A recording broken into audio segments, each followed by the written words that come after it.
परमेश्वर की प्यारी आत्माओं से पुनर्निवेदन है। सत्संग प्रारंभ हो रहा है। कृपया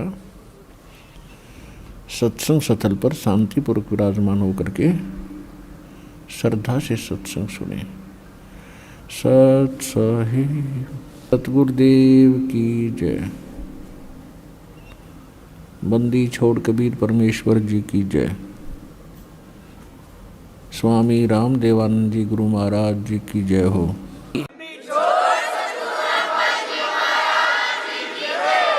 गरीब नमो नमो सतपुरुष को नमस्कार गुरु की नहीं।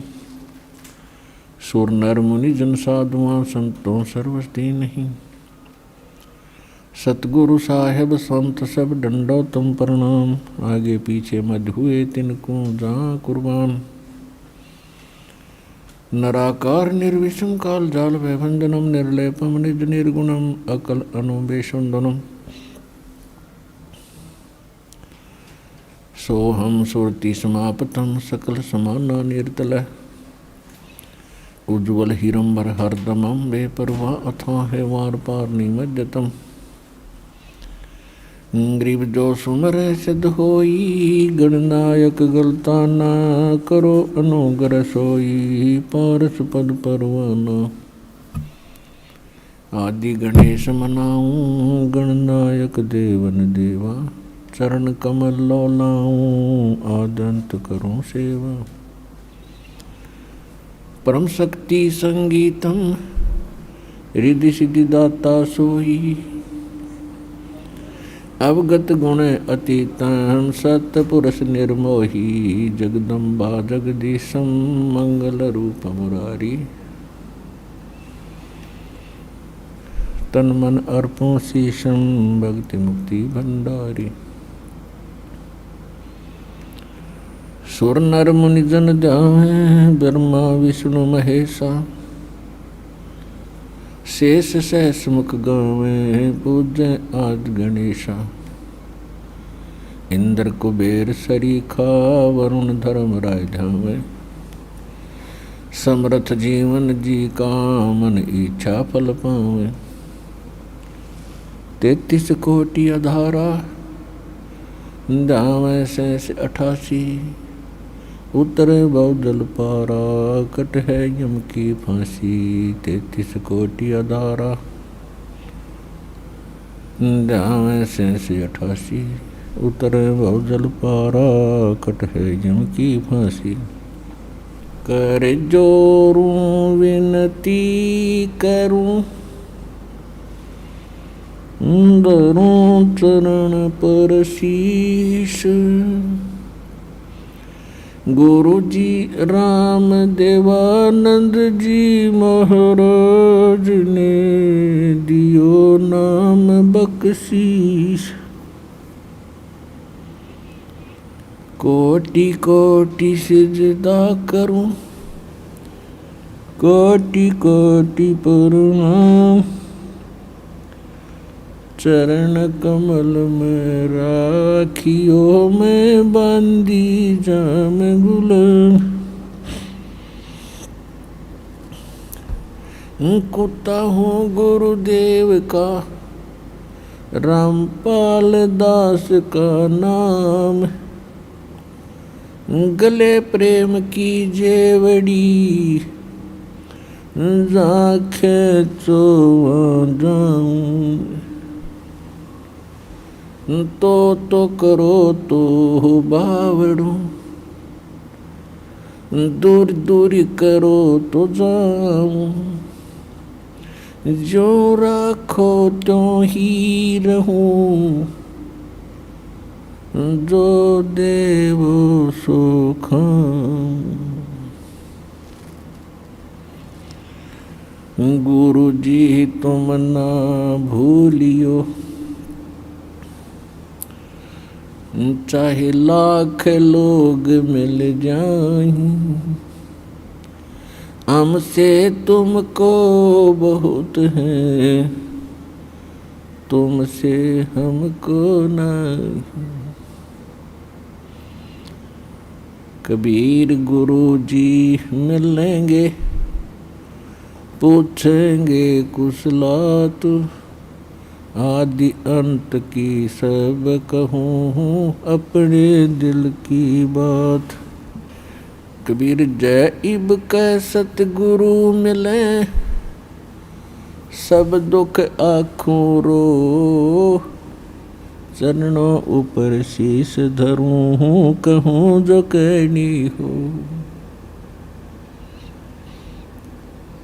सतगुरु पूर्ण ब्रह्म है, सतगुरु आप अलेख, सतगुरु रमता राम है या मीनन मेख। गुरु बिन माला फेरते, गुरु बिन देते दान, गुरु बिन दोनों निष्फल हैं, चाहे पूछो वेद पुराण। गुरु बड़े गोविंद से मन में देख विचार, हरि सुमरे वो रह गए भाई गुरु सुमरे हो पार। कबीर गुरु गोविंद दोनों खड़े, काके लागू पाए, बलिहारी गुरु अपना जिन गोविंद दियो मिलाए।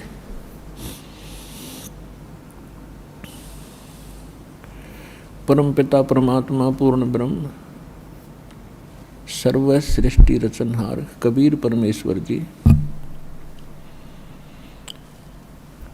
अपनी प्यारी आत्माओं को यथार्थ ज्ञान देने के लिए वे स्वयं ही आते हैं, अपने सतलोक से चलकर आते हैं और वो गुरु की भूमिका निभाते हैं। क्योंकि यदि पृथ्वी पर गुरु होते तो परमात्मा को आने की आवश्यकता नहीं थी। पृथ्वी पर गुरु नहीं थे, ये लिटिल नॉलेज वाले गुरु थे, नीम हकीम थे। इन्होंने न तो अपने सदग्रंथों को समझा, इनके पास वो साधना भी नहीं थी जिससे ये कोई अनुभव ठीक कर सके परमात्मा के विषय में। इसलिए गुरु रूप में परमात्मा स्वयं ही आते हैं और वो अपनी महिमा भी बताने की चेष्टा करते हैं कि मैं परमात्मा हूँ, लेकिन वो हमारे गले नहीं उतरती, क्योंकि हमने जो ज्ञान सुना होता है वो अज्ञान होता है। हम परमात्मा को निराकार मान बैठे होते हैं और जिससे भी हम सुनते हैं या कोई उन ऋषि महर्षियों के अनुभव को हम पढ़ते थे तो सभी ने अंत में एक निष्कर्ष दे रखा था कि परमात्मा तो निराकार है, उसको देखा नहीं जा सकता, केवल परमात्मा का प्रकाश ही हम देख सकते हैं। तो विद्यार्थी की इतनी अकल नहीं होती, इतनी बुद्धि काम नहीं करती कि वो टीचर के व्याख्यान पर कुछ टिप्पणी कर सके। यानी श्रोता जो होते हैं वो जिनको गुरु मान बैठे हैं और उनके द्वारा दिए गए प्रवचनों पर वो अविश्वास कभी नहीं करते, ये स्वभाव होता है। और अविश्वास करने का उनके पास कोई पैमाना भी नहीं होता जिससे वो ये कह सकें कि नहीं गुरुजी आप ऐसे नहीं, ऐसा हमने पढ़ा है। तो जिस कारण से परमात्मा ने अपने आप को एक गुरु सतगुरु के रूप में ही अधिक पेश किया। यदि गुरु होते तो वो गुरु रूप में आए परमात्मा ही होते हैं। तो यहाँ परमात्मा इसलिए कह रहे हैं कि गुरु गोविंद दोनों खड़े और किसके लागू पाए, बलिहारी गुरु आपना जिन गोविंद जो मिलाए। यानी गुरु रूप में परमात्मा ही हो सकते हैं और बाकी जो गुरु हैं वो तो अलग बात है। कोई मोटरसाइकिल चलाना सिखा देता वो उसका गुरु हो गया, कोई गाड़ी चलाना सिखा देता उसका गुरु हो गया। माताएं अपने बेटियों को रोटी पकाना सिखा दी वह उनकी गुरु होगी। तो ये गुरु अलग हैं, और अध्यात्म जो गुरु है रियल में हमारा वो गुरु है। तो अध्यात्म ज्ञान यहाँ नहीं था, और जो सदग्रंथ थे उनको हमारे गुरु जो बने हुए थे यहाँ नकली, वो समझ नहीं सके। इसलिए परमात्मा स्वयं आते हैं और फिर वो कहते हैं कि गुरु गोविंद दोनों खड़े, अब किसके लागू पाए, बलिहारी गुरु आपना जिन गोविंदियों मिलाए। तो वो कहते हैं गुरु को, गोविंद को छोड़कर हम गुरु को ही महत्व देंगे। तो गुरु परमात्मा ही हो सकते हैं, बाकी गुरु सभी अपने अपने सत्र के हैं, वो उनका अलग काम है। और जो अध्यात्म मार्ग में ज्ञान दे रहे हैं वो गुरु हैं ही नहीं, वो तो नकली हैं सारे। क्योंकि परमात्मा जो ज्ञान देता है, परमात्मा ने ज्ञान दिया वेदों का, परमात्मा ने ज्ञान दिया गीता का, यानी गीता में जो ज्ञान है वो परमात्मा वाला ही है, जो परमेश्वर ने इस ब्रह्म के अंदर फीड किया था, और वो वेद जो के तो बाहर निकले थे। उसके बाद गीता जी के अंदर जो इसने ज्ञान दिया है ब्रह्म ने, ज्योत स्वरूपी निरंजन ने श्री कृष्ण जी में प्रवेश करके इस काल ने जो ज्ञान दिया, उसमें अधिकतर वेदों वाला ही ज्ञान है जो गॉड गिवन है, परमात्मा ने इसको दिया था। उसने कुछ अपनी अटकल इसमें साथ जोड़ी है, तो वो हमारे काम की नहीं है। बहुत सी ऐसी गीता जी के अंदर बहुत सा दो तरफा ज्ञान है, जो वेदों से मेल खाता है गीता का ज्ञान वो ओके है, श्रेष्ठ है, और 90% गीता का ज्ञान वेदों से मेल खाता है। तो कहने का भाव ये है कि जो गुरु हैं वो आज तक ना वेदों को समझ सके, ना गीता को समझ सके, हमारे जो धर्म गुरु थे, और न ही पवित्र इन पुराणों को समझ सके। तो इस कारण से परमात्मा स्वयं आते हैं और वो ही गुरु होते हैं, और जो गुरु हैं ही नहीं, नाम बेशक गुरु का उन्होंने रखा हुआ है, और हमने बेशक उनको गुरु मान रखा है, वो गुरु नहीं थे। तो यहाँ परमात्मा ही आकर हमें ज्ञान बता रहे हैं।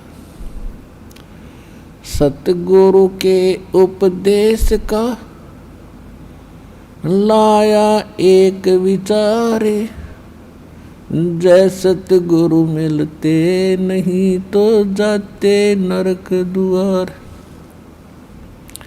नरक द्वार में दूत सब करते खिंचातान, उनसे कबू ना छूटते फिर फिरते चारों खान। कबीर चार खानी में भरमते कबू न लगते पार, सो फेरा सब मिट गया मेरे सतगुरु के उपकार। सात समुद्र की मसी करूं, लेखनी करूं बन राय, धरती का कागज करूं, गुरु गुण लिख्यो न जाए। कबीर राम कृष्ण से कौन बड़ो, उन्हों भी गुरु कीन, तीन लोक के वे धनी, गुरु अग अधीन। परमात्मा ने अध्यात्म मार्ग के अंदर प्रथम जो कड़ी है वो गुरु बताया है, और गुरु के बिना जो साधना करते हैं, मनमुखी साधना करते हैं, वो साधना नहीं है, उनका व्यर्थ प्रयत्न है। इसलिए गुरु बिन माला फेरते, गुरु बिन देते दान, गुरु बिन दोनों निष्फल हैं, चाहे पूछो वेद पुराण। गर्भ योगेश्वर गुरु बिना, लाग्या हर की सेव, कहें कबीर बैकुंठ से वो फेर दिया सुखदेव। राजा जनक गुरु किए फिर कीनी हर की सेव। कहें कबीर बैकुंठ को चले गए सुखदेव। गुरु की महिमा बताते हुए परमात्मा कह रहे हैं कि सुखदेव नाम के ऋषि को गर्भ में ही, माँ के गर्भ में ज्ञान हो गया था कि मनुष्य जीवन केवल परमात्मा प्राप्ति के लिए ही प्राप्त होता है, और हम बाहर आकर के अपने मूल उद्देश्य को भूलकर केवल सांसारिक जोड़ तोड़ में, इन कोठी बंगले के बनानों में ही अपना जीवन नष्ट करके और एक हारे हुए जुहारी की तरह हाथ मसलते हुए चले जाते हैं। जब हम ये संसार छोड़कर चलते हैं तब हमें सब पता लग जाता है कि हमसे भारी भूल हुई है। हमने वो काम तो किया ही नहीं जो मनुष्य जीवन का करना था। ये तो पक्षियों जैसे ही काम किए और उसी में सारा जीवन नष्ट करके और फूले फिरते रहे।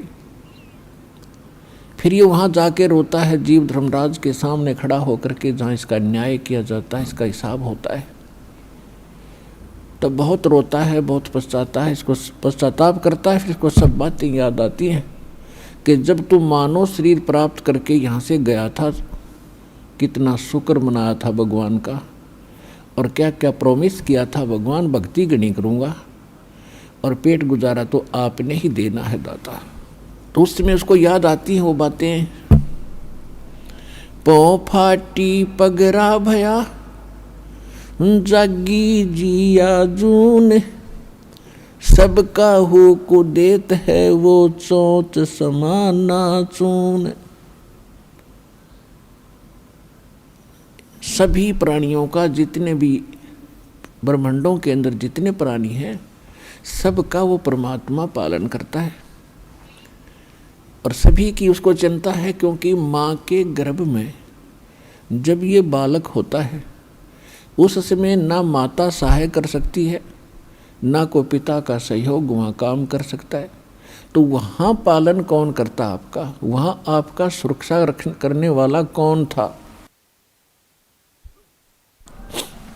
तो वहाँ भी उस परमेश्वर ने ही आपकी सुरक्षा की, आपका पोषण किया। चाहे जुगाड़ कुछ भी जोड़ा उसने, कोई तरीका बनाया, माँ की नाभि से आपकी नाभि जोड़ दी और आपका शरीर पुष्ट हुआ।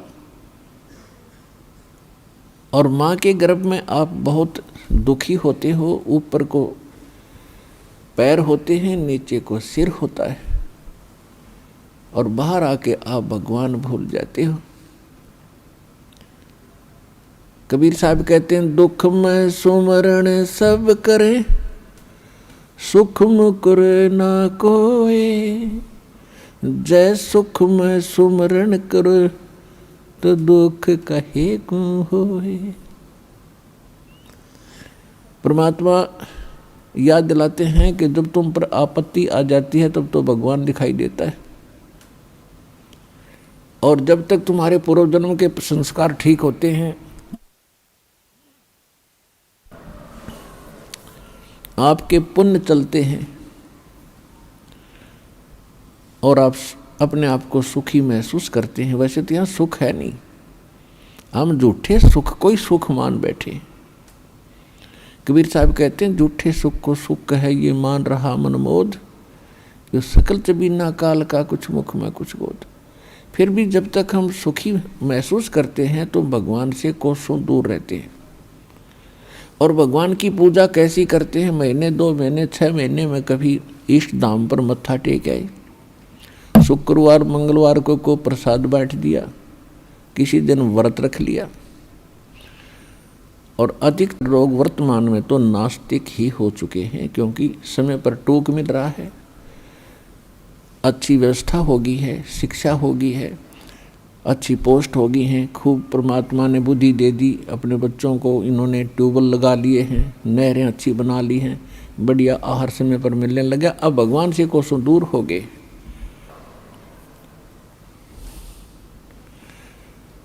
और भूल गए उन दुखों को परमात्मा कहते हैं इसे सुख के आग लगे जो भगवान ते दूर करे। परमात्मा कहते हैं सुख के माथे पत्थर पड़ो जो नाम हृदय ते जावे, और बलिहारी व दुख के जो पल पल नाम रटावे।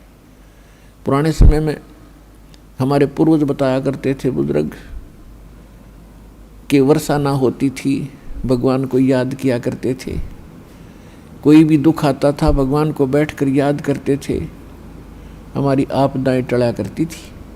और अब भगवान 100 कोस दूर हो गया, अब तो बिजली याद रहती है, बिजली ना ही ट्यूबवेल चलाऊं वो भगवान याद नहीं आता। तो परमात्मा कहते ऐसा सुख बाढ़ में पड़ो जिस तो भगवान की भूल पड़े। तो सत्संग में आने से फिर हमें याद होता है कि भगवान की कितनी आवश्यकता है। तो सत्संग में आने से फिर सुखी भी भगवान की भक्ति करेंगे। यदि दुखी व्यक्ति भक्ति करते हैं तो सुख देता है परमात्मा, उसका गुण है। और यदि सुखमय ही भक्ति करते रहें तो दुख ना हो। और मूल काम मनुष्य जीवन का भक्ति ही करना था, वो हम भूल चुके थे। तो इसका ज्ञान संत और परमात्मा ही दिलाते हैं, सतगुरु दिलाते हैं। सतगुरु का बहुत अभाव हो गया और सत्संग सुन सुन कर इंसान बहरे हो गए। ये नकली संतों के अटपट खटिन, उनको बात का पता नहीं, कोई कख इनको पास नहीं। श्रद्धालु उनके ऊपर ड्योट होकर के समर्पित होकर के अपना जीवन नाश कर गए। इतना बिगाड़ दिया धार्मिक इस मार्ग को, अब सेट करना दास के लिए कितना कठिन हो रहा है। इतने टीवी चैनल चलते हैं, सब पर कोरी बकवाद घड़ी जाती है इन संतों के द्वारा, कख भी पता नहीं, और सब सुन सुन कर बहरे हो लिए और उनको फाइनल मान चुके। तो इसका अब धीरे धीरे निवारण होगा इस संकट का, और सभी शिक्षित हैं। देख रहा है दास के इतना विपरीत मार्ग है समाज के और पूर्व ज्ञान के, और उसके बाद भी कितनी सफलता मिली है, क्योंकि इसमें सत्यता घनी है और सत्य को कोई मिटा नहीं सकता। वो अपना स्थान बनाया करती है, लेकिन उसकी स्पीड स्लो होती है। भले ही धीरे धीरे चलेगा, लेकिन ये सफल होगा और एक दिन पूरा विश्व इस ज्ञान को और इस भगवान को स्वीकार करेगा और उद्धार होगा, सुखी होंगे।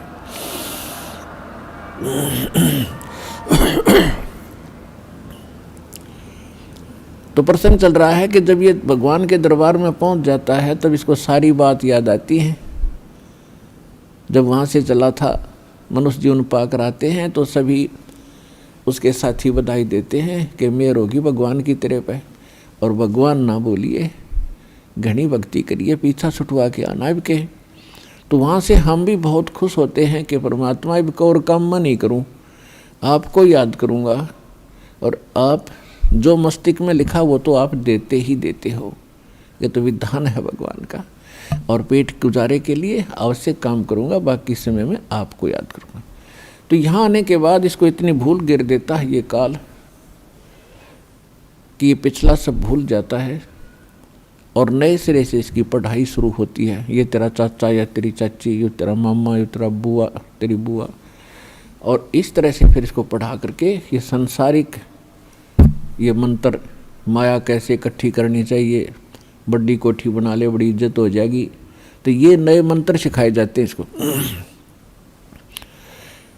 और जब ये सत्संग में आता है तो इसको पता चलता है कि एक काम और आवश्यक था इस मानव शरीर का, जो शुरू भी नहीं किया। तो वहाँ से परमात्मा के दरबार में जब ये जाता है, इसको सारी बात याद आती है, और फिर ये हाथ जोड़ता है धर्मराज के सामने कि हे महाराज, एक मनुष्य जीवन और दे दो, अब के कति नहीं बोलूँगा। धर्मराज फिर उसकी पिछली हिस्ट्री चालू कर देता है। असंख्य जन्म हो गए, हमने मानव शरीर प्राप्त किया, इनमें बकवादों में खोया, और वहाँ जाके फिर न्यों रोया। तो वो उसकी थोड़ी सी क्लिप दिखा देता है कि ले, तू तो झूठा बहुत है, और पहले भी ऐसे प्रॉमिस तूने किए थे, एक पूरा नहीं करा। उसकी पिछली फिल्म चला देता, देख इस जन्म में मनुष्य जीवन मिला, क्या कह रहा है तू, और क्या कर रहा है जाके नीचे, और आके फिर क्या कह रहा है, एक जन्म और दे दो, फिर दूसरा, फिर तीसरा। 1 मिनट के अंदर उसको हजारों मनुष्य जन्म दिखा देता है कि गधे तू ऐसी बकवास करता है, यहाँ अगर तेरी समझ में आ जाती है वहाँ तो सुनता नहीं, भाग यहाँ से। उसको गधे की योनि में ठोक दिया जाता है।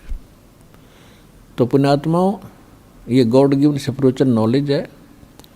अब वो शंका भी समाप्त होगी है। कोई यूँ कहे किसने देखा है, भगवान ने बताया करके ये। और इसमें भी कोई यूँ कहे कि किसने देखा देखी जाएगी तो वो तो नालायक आदमी, पत्थर है, इंसान नहीं, वो शैतान है। कहते हैं जब माँ के गर्भ में तू रो रहा था, परमात्मा ने तेरी पुकार सुनी और ठीक ठाक तेरा शरीर बाहर कर दिया, और बाहर आके अब तू भूल गया। कहते उस समर्थ की रीज भुलाई, अब कुल कुटुंब से राता, गर्भ के अंदर बचन भरे थे, कहाँ गई वो बाता। परमात्मा कितने प्यार से समझाना चाहते हैं कि भूल गए उन दिनों को। उस समर्थ की रीझ छुपाई, उस परमात्मा ने तेरे ऊपर रहम किया, खुश हुए और तेरे को मनुष्य जीवन देकर माँ के गर्भ से संकट से बाहर निकाला। नहीं तो बहुत से बच्चे गर्भ में मर जाते, माँ भी मर जाती साथ में। उसकी मेहर से ही तुम ठीक ठाक यहाँ बाहर जन्म लेते हो। और आज भूल गया उन भगवान की उन बातों को कि गर्भ के अंदर बचन भरे थे, कहाँ गई वो बात। तो पुण्यात्मा, दुख में सुमन सब करें, सुख में करे न कोई, और जय सुख में सुमन करे तो दुख का ही होए। तो सौभाग्य उन पुण्यात्माओं का जो यहाँ आए हैं, जिनके ऊपर कोई आपत्ति है। दास यहाँ देख रहा है कि 80% व्यक्ति भक्त श्रद्धालु केवल दुखी ही आए हैं। कोई रोग से दुखी है, कोई और अन्य शोक है उसको, या कोई अन्य प्रॉब्लम उसके ऊपर आई हुई है। तो आपके लिए वो दुख, आपके लिए वो प्रॉब्लम, आपके लिए वो रोग एक वरदान सिद्ध होगा यदि इस मार्ग पर आप डटे रहे। देखो, एक दिन में कोई वस्तु परफेक्ट नहीं होती। बच्चा जन्म लेता है, आपको खुशी होती है, धीरे धीरे बड़ा होता है, 15, 16, 20 वर्ष के बाद जाकर वो कुछ अपना धंधा करने योग्य होता है। इसी प्रकार आप बीज बोते हो। मान लीजिए आपने आम का बीज बोया, उसकी परवरिश की, देखभाल की, पौधा बना, फिर पेड़ बन गया, और पेड़ बढ़ने के बाद फिर उसका फल लगेंगे। इतने फल लगेंगे कि लदपद हो जाएगा, आप भी खा लोगे, रिश्तेदार भी छक लेंगे। ठीक इसी प्रकार आज आपको, जिनको आज मंत्र मिला है, उन्होंने आज ये सत भक्ति रूपी पौधा आपने आज बीज बोया है इसका, और इसकी सिंचाई करना यानी भक्ति करना, दान धर्म करते रहना, मर्यादा रखना, इसकी बाड़ बनाना। बाड़ बनाने का मतलब है मर्यादा रखना, नियम भंग मत करना।